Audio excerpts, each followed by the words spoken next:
Hello बच्चों, let's read the question. The question is define the term ovulation and implantation. तो आइए देखते हैं हम इसका की कंसेप्ट। तो अगर हम बात करें इसके की कंसेप्ट की, तो इसका की कंसेप्ट हो जाएगा ओव्यूलेशन एंड इम्प्लांटेशन। तो सबसे पहले अगर हम ओव्यूलेशन की बात करें तो ओव्यूलेशन क्या होता है?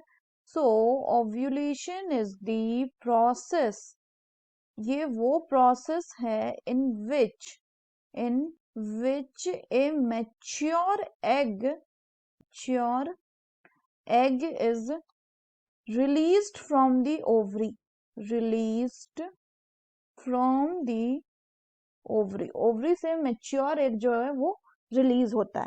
तो अगर हम यहाँ पे इस डायग्राम की बात करें बच्चों, तो यहाँ पे ये क्या दिखा रहा है कि ये जो स्टेज है, इस स्टेज को हम कहते हैं ओव्यूलेशन। यानी यहाँ पे क्या हो रहा है कि ओवरी, ये क्या है आपका, this are the ovary. Ovary से आपका जो ओवम है, ये है आपका ओवम। ये ओवम निकल के कहाँ जा रहा है? ये जा रहा है इनटू दी फिम्बरी में, और फिम्बरी में होते हुए ये कहाँ पे चला जाएगा? Then it will go into the fallopian tube. और फेलोपियन ट्यूब में क्या होगा कि स्पर्म के साथ ये फर्टिलाइज करके यहाँ पे it will form the zygote. तो ये क्या बना दिया? जाइगोट। नेक्स्ट प्रोसेस बोला गया है आपका इम्प्लांटेशन। तो इम्प्लांटेशन को समझने के लिए हमें ये समझना होगा कि एक बार जैसे ही हमारा ये जाइगोट बन गया, फर्दर ये जाइगोट रिपीटेड डिवीजन शो कर रहा है।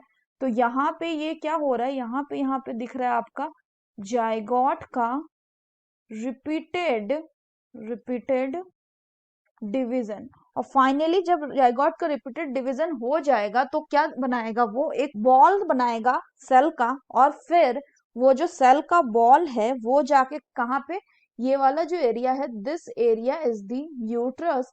इस यूट्रस में जाके इसके जो यूट्राइन वॉल है उसके साथ क्या कर जाएगा? इम्बेड कर जाएगा। So this is the embedding embryo and embedding embryo.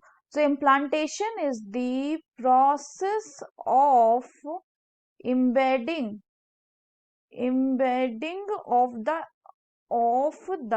embryo with the uterine wall में embryo embed कर जाएगा। इसी प्रोसेस को हम implantation कहते हैं।